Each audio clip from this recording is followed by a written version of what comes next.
Alright, y'all, welcome back to Common Arms channel. Okay, so today's going to be a different kind of video. As you can tell, I'm here with my wife. Say hi, I guess. Hello. Okay, so today, you guys can probably tell by the title, we're going to be talking about being dual military and kind of what that means. So if you guys are watching this, you're either dual military already, thinking about being dual military, or you kind of just are bored and you're trying to check out the video. And if that's the case, then I appreciate you. So we'll sort of explain what dual military actually means if y'all aren't familiar with the term. Basically, it means you're a service member married to another service member. So as far as our background, so I was in the Marine Corps previously. So I joined the Marine Corps in 2012. We ended up getting married when she was a civilian, and then she ended up joining the Navy. And then while she was in the Navy, I switched to the Army. So we kind of have a Marine to Navy relationship and also an Army to Navy relationship. So we can kind of talk about it from both sides. So if you're from another country, I'm not sure how you guys actually sort of handle the service member to service member marriages. So for y'all, it might not be an issue at all because they might make it pretty easy for y'all to get stationed together and whatnot. But it is kind of complicated in the U.S. military. So that's why we're doing a video about it. So a lot of people might think it's kind of daunting. You know, if they're about to get married or go into that dual military relationship, then it might be kind of daunting. So that's why we kind of want to talk about it from our experience so we can kind of explain some of it. But of course, if you guys have anything to sort of add, especially from different country perspectives, definitely let me know down below. But yeah, so this is definitely an issue. It depends on what branch you're actually serving in. So again, she was in the Navy, I was in the Marine Corps. Now, you would think, obviously the Marine Corps falls under the Navy, you would think that works out pretty well. And it does. It did eventually for us. So she joined in 2014, and it wasn't until 2016 or 17. 2016? I started the process for it's called the co-location in the Navy. Mm-hmm. In 2015, it got canceled because I wasn't at my command long enough for the paperwork to go through. It took from 2015 to the beginning of 2017 to finally get stationed together. Mm-hmm. And that was already 3 years into my contract. Yeah, I kind of forgot. So I forgot the process because I was deployed for most of when she was actually working the packet and whatnot. She did most of the paperwork, which is awesome for me. But yeah, being deployed and trying to like work this out so we could actually get stationed after deployment, yeah, it took a long time. And of course, she was going on deployment too, which we'll kind of talk about a little bit later on. But it is definitely a process to actually put in all the paperwork. At least in the Marine Corps and Navy side. But eventually we did get stationed together. Now, I think when we were in, basically, if you were a Marine married to a sailor, what they would try and do is, if you could be on the same installation, that'd be awesome. But I guess their sort of workaround was like, if you were within 50 miles of each other, that was good enough. And you could kind of commute to each duty station. I mean, if you know the duty stations in the U.S., you know it's not really going to work like that. If you're not stationed on the same installation, then you're probably not going to be that close to each other, and the commuting isn't really going to work out. So there's a few things we're going to talk about with that, especially establishing a house when you're not actually living together and you're dual military, especially when you get kids later on, which, again, is a whole nother thing.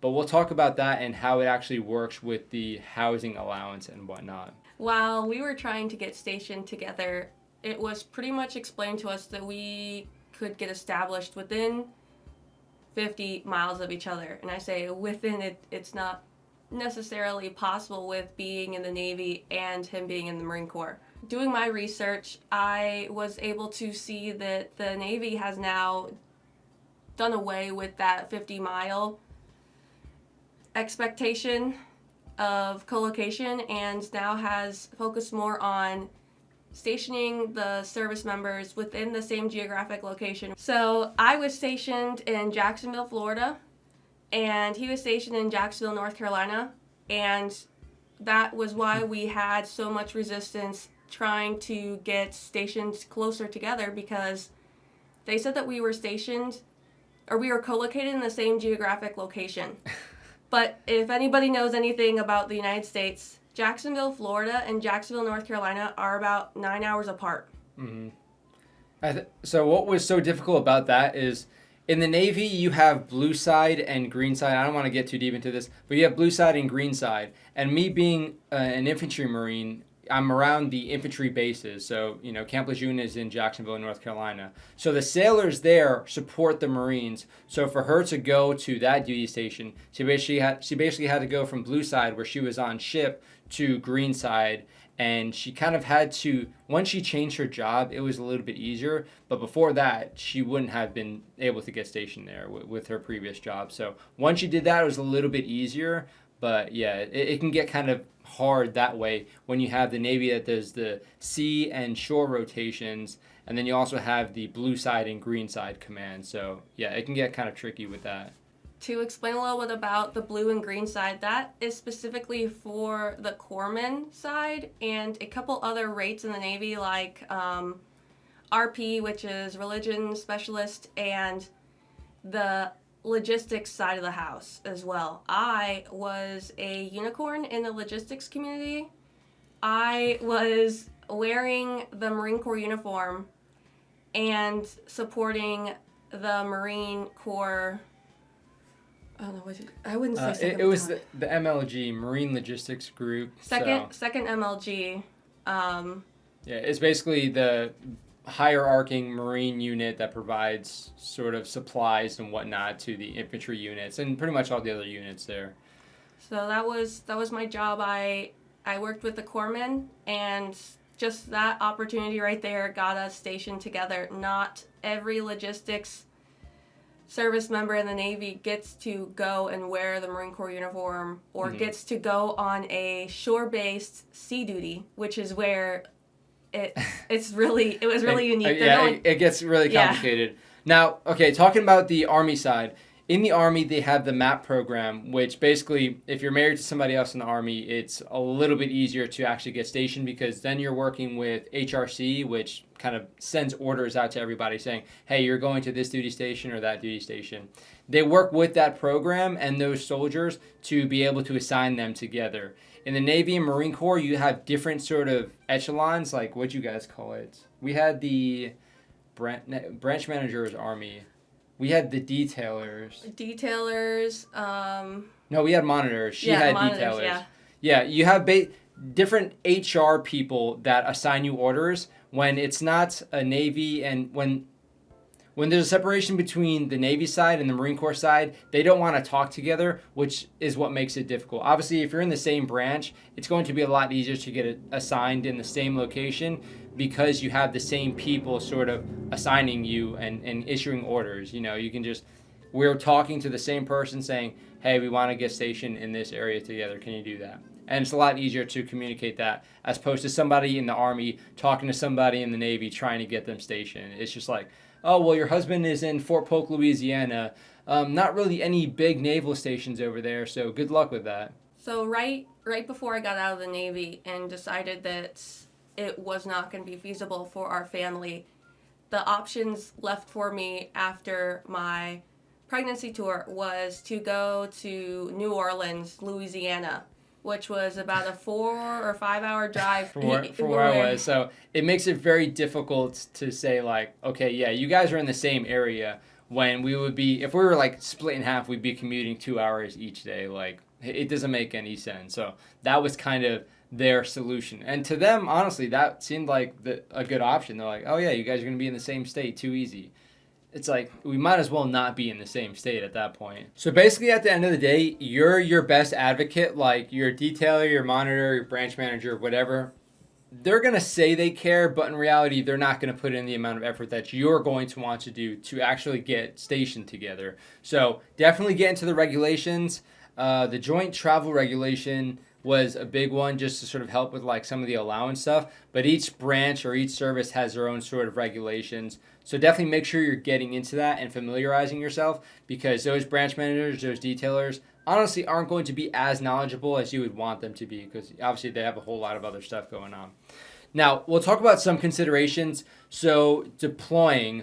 So she deployed first. So she was in the Navy on the blue side, so she was still doing all the stuff with the ships. So that was when she was stationed, or supposed to be stationed in Florida. She ended up going on deployment. So obviously, you're going to get separated then. But then when she got back from deployment, I went on deployment. So you can see if you have kids, this is going to complicate things. Or if you're trying to have kids, this is going to complicate things even further. Now, when I was in the Army, I was deployable when she was in the Navy. So you can expect if you're married, especially if you're not stationed in the same area, you're going to be getting deployed probably, in like those offset cycles like we were kind of talking about. You'd be lucky, I guess, if you were deploying at the same time. But yeah, it's definitely going to happen where you're going to be wanting to move and trying to organize some stuff, and then one of you has to deploy and it kind of messes everything up. So in each branch, you have like, what do they call it? The family care plan, which basically says if both parents are deployed or what have you, they can't actually take care of the kid, then you have this person designated to be able to take care of your kid. It's a really crappy way for the military to just decide like, hey, we're going to take both of y'all and kick you overseas, and now you have to give your kid to somebody else. That hasn't happened with us, not necessarily, but yeah, it can get pretty complicated when it comes to that. Generally speaking, if one of y'all is deploying and you have a kid together, they will try and keep you back, like they just won't deploy you, but sometimes you don't really have that much of a say in it. But again, that's where it comes down to just being able to be vocal about it, to say, hey, my spouse is deployed, I need to watch my kid. If you deploy me too, then it's going to be a struggle for both of us. So maybe you shouldn't do that if you kind of care about my, morale and well-being and stuff. So that was one of the reasons why we talked about me getting out. When I was going to be stationed at New Orleans, I was going to have to deploy like almost within the year of me getting there. He was already in a deploying status. It doesn't necessarily mean that he was going to deploy right that second, but he was training for a deployment. He was going to deploy. Yeah, and at that time, my unit was going to like Mosul. We were supposed to be going to Mosul, Iraq, and all of a sudden they're like, "Yeah, we're deploying now, but okay, now we're not deploying, but be on standby." Our unit was on standby. I forgot what they called it, but yeah, you can be on a sort of standby status where it makes it very difficult to sort of plan things. And again, you being dual military is kind of just an afterthought at that point. Of course, you're just kind of at the whim of the military, and it's just, again, something that you need to deal with and you need to advocate yourself for. Yeah, I think that it was really important for us to look at that logistically. We had 2 kids at that point. We would have had 2 kids at that point. Mm-hmm. I was currently pregnant and was going to be accepting those orders, and also was coming up to my end of service. And so I had a lot of stuff going on. We were moving from North Carolina to Louisiana. Our family was in the East Coast, so that's Virginia and in that area. And if anything were to happen, let's say I had to deploy, we couldn't just drop the kids off. Yeah, it'd be a nightmare to just fly to, wherever our families are to drop the kids off and stuff. So it was just important. Establishing everything was not going to be ideal. We would have not saved any money whatsoever. We do both receive basic housing allowance because we were dual military, but basic housing allowance only helps if that's a whole another can of worms. You sort of live together. Yeah, okay, so moving on to the next consideration, what you're actually getting paid. So when you're married, you get a housing allowance. If I was in the military, well, kind of like how it is right now, I'm in the military, she's a civilian now, I get a housing allowance and I get with dependents rate because I have dependents. Now, when you're in the military, you will still get the housing allowance. If you're stationed together, only one of you will get it because obviously you're going to be living together, so you only really need the housing allowance for one house. But if you're stationed in different areas, then you'll get the housing allowance, for each other. Now, one of y'all will get the with dependent rate, one of y'all won't get the with dependent rate, basically just so it covers the housing, so you can actually get a house when you're living separately. Because what happens there, so we were married, she had our daughter down in Florida and I was in North Carolina. We were both getting a housing allowance because obviously I needed a house if they wanted to come up and visit me. I'm not gonna get a hotel when she's bringing our daughter to meet with us, and vice versa. If I was traveling over there, she needs a house. Obviously she has the kid too. So that was an issue. I would say it was about 13 months that I had to argue saying, no, we definitely both rates, or we're definitely both allowed this housing allowance. So this is where I really had to get into the joint travel regulation to say, hey, we're definitely both allowed to have this housing allowance. And obviously it made sense, but at that time they were just trying to cut it down so only one of y'all got it, which would have made things very difficult, if not impossible, to sort of have a family. So that was an issue. I ended up fighting that and winning that battle. So I think after 13 months of paying rent out of pocket, I ended up getting all that payback. So it worked out eventually. But again, it shouldn't be on the service member to tell the financial dudes or the admin dudes, yeah, we both definitely rate the housing allowance. Even though we're separated, we both definitely are allowed to have it. So that is an issue that some people might run into. So definitely make sure you're getting to the regulations and familiarizing yourself with that.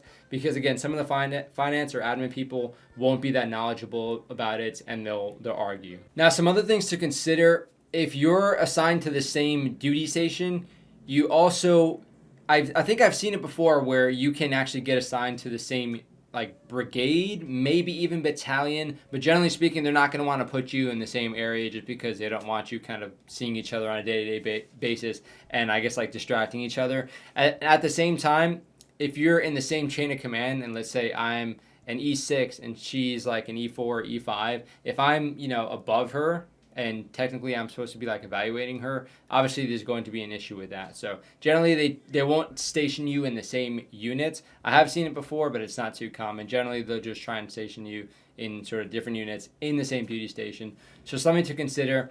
Now another thing is there are regulatory restrictions as far as ranks.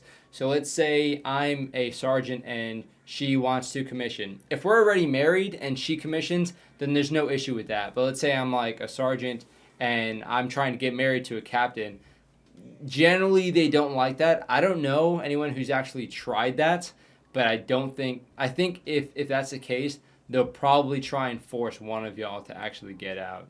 I'm not sure if you have any stories, but I don't know anyone that has done it. I have seen it where people were married, like enlisted couple, and one person becomes warrant officer, or one person will end up going officer. There's no issue with that, but marrying, being enlisted and trying to marry an officer or something is generally not something that's going to happen. There's something that they're going to have an issue with. While I was active duty, I actually had a chief who was an E7 get demoted to an E6 because he had a fraternizing relationship with a junior enlisted sailor. They had to get Congress involved to demote him, and he ultimately got kicked out as an E6. I also had another experience where a female chief had relations with a junior enlisted. Happens a lot. And did not get kicked out and actually got promoted. So it can go either way. It's hard to tell. Yeah, it depends on the service and also your unit. Some people will be like, hell no, I'm going to take that rank right away. But I guess some people can get away with it. I guess if you do it under the rug and people don't really find out, it's okay, but yeah, you're kind of walking on thin ice then. But basically, long story short, it's going to depend on a lot of different things. How much you know the regulation, how much you're actually trying to push to actually get stationed together, how much your unit actually cares, and then also sometimes just luck as far as, how long you've been stationed at a place, and also if there's availability for one of y'all to actually get moved to the other one. So there's a lot of things that go into it, and again, that's why we kind of want to discuss it. Now, I want to sort of give our tips and tricks, or just sort of things to expect. Now, you can imagine being married in the military is difficult. Being in the military is difficult. Being married in the military and having family in the military is difficult. And being dual military, I would say, is very, very difficult. So if you're moving into that sort of relationship, or that's, something that you're considering, it's definitely possible. Obviously, you can see it's possible. She ended up getting out eventually, but while we were in and we actually did get stationed together, it was pretty cool. Like, actually, if you can actually get stationed in the same area, I mean, it's awesome, because you can establish a house, you can establish your family, and then you can sort of align your orders, or your I guess, order cycle. So whenever one person is moving, you can sort of coordinate it and try and get the other person there. Sometimes it might not work out, but when it does work out, it's really cool. But you can expect it's going to be very difficult, and it's going to require a lot of work on your ends, on both of y'all's part, to actually make sure it works out. Now, if you are dual military, or if you're going to be dual military, if you don't have kids yet, I wouldn't tell you to hold off. We didn't really care about that. We just, had kids because we wanted kids, and we, tried to force the military to work with us. But you can understand it's going to be very difficult when you bring kids into the mix. Like when she was there in Florida with our daughter, obviously every time we had like a 3-day weekend or a 4-day weekend, one of us would try to go to the other. Generally, I think it was like 60% of the time she ended up coming to me just because I had a lot of infantry stuff going on. But whenever I could, I think I went down there a couple of times as well. So you can make it work, but of course it's going to make things a little bit more difficult. I mean, just having kids in general kind of complicates things. So just keep that in mind. Definitely know where you want to go and sort of game plan it ahead of time before you either have a kid or before you sort of get into that dual military relationship. Try and start talking to people. Try and start arranging things. There are possibility of compassionate reassignments, which basically like, okay, I just got moved to this area and my wife is still in this area. And sometimes you can work it saying, okay, hey, it's making it very, very difficult, or there's this extenuating circumstance. Now I need to get stationed back with family. And that requires a lot of work. It's something that we tried doing a couple times and it never worked out. I don't know anyone that's successfully done it. Of course, if you guys have any input or any advice at all, you can throw it down below. But there are some options to try and work. But again, even us being the sea lawyers as we are, as far as getting into the regulations and understanding them, that was something that was very hard for us to try and arrange, if not impossible for our situation. If you do find yourself having a hard time with trying to get stationed together while being different branches, a lot of branches have a inter-service transfer program, and you have to be within a certain window of your contract, have to be able to re-enlist, and also have the ability to pass their standards of PT, or their PT standards. And it was going to work. I was prepping for it, but we got pregnant, so win-win. Yeah, so again, that's another thing. Like, you have the compassionate reassignment, and then you also have like these programs. I don't know anybody that's done it. Like, you guys already know I went from Marines to Army, but trying to do that, I forgot what we called it. It was like blue to green or green to blue, whatever. I tried doing that so I could switch from Marines to Army without actually breaking service, but it was literally impossible. I was talking to recruiters. I was talking to the people that actually helped me assign, my next duty station and whatnot. I was talking to everybody that would have the answers, and they just didn't have the answers. Nobody had done it. Nobody knew anything about it. So I've heard it's a possibility, but even like looking it up, there's very little information out there. So if somebody gives you that option, definitely jump on it. If they can make it easier for you to switch from one branch to another, then definitely try and jump on that. Yeah, but at the end of the day, you need to consider the military does not owe you anything, and they're not going to feel sorry throwing one person on deployment and then throwing the other one on deployment and separating your family. I would disagree with that. A lot of people would disagree with that. It really depends on the circumstance. You do sort of get used to it a little bit, but it's very hard, and you're definitely going to be struggling. So if you're going into that sort of relationship, or that's something that you're going to be dealing with soon, definitely make sure you're communicating with each other. Try and work with each other. Remember, you're on the same team trying to get the same goal as far as living together. And it's going to be hard. If you're not communicating, then it's going to seem like one person is not putting in the effort to actually, make all that happen. So make sure you're communicating each other. Make sure you're we did a good job with getting into the regulations together, especially for the BAH, like the housing allowance. We did a good job with that, and as a result, we ended up getting that pay and sort of getting that resolved. But make sure you guys are working together because, again, you're your best advocate, but you guys need to work together to actually make sure that works out as well.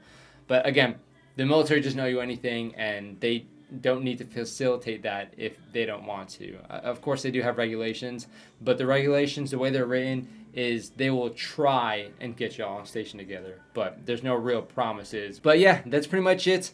If you guys have any questions, I know we kind of went all over the place. If you guys have any questions, definitely throw it down below, because yeah, there's going to be a lot of very nuanced situations, and we can kind of talk from experience. But it's still something that can get very nuanced in and of itself, especially talking about different services and whatnot. So if you have any questions, you can throw it down below. We'll try and answer it as best as possible. But if not, definitely try and get into the regulations. I'll put all the regulations that I can find, at least all the up-to-date ones, down in the video description to try and help y'all out. And I'll definitely throw the JTR there, because that is very helpful, especially with the sort of allowances and whatnot. But yeah, I think that's pretty much it. Of course, let me know what you guys think. If there are any other topics as far as like the different branches, we do have a few other ideas of, comparing the different branches. But if you guys have any questions of how that works or how each branch does something differently, definitely let us know. Because yeah, we have Marines, Army, and Navy sort of experience just right here. So yeah, let me know. Hopefully you guys enjoyed the video. That is it for this one. I'll see you on the next one.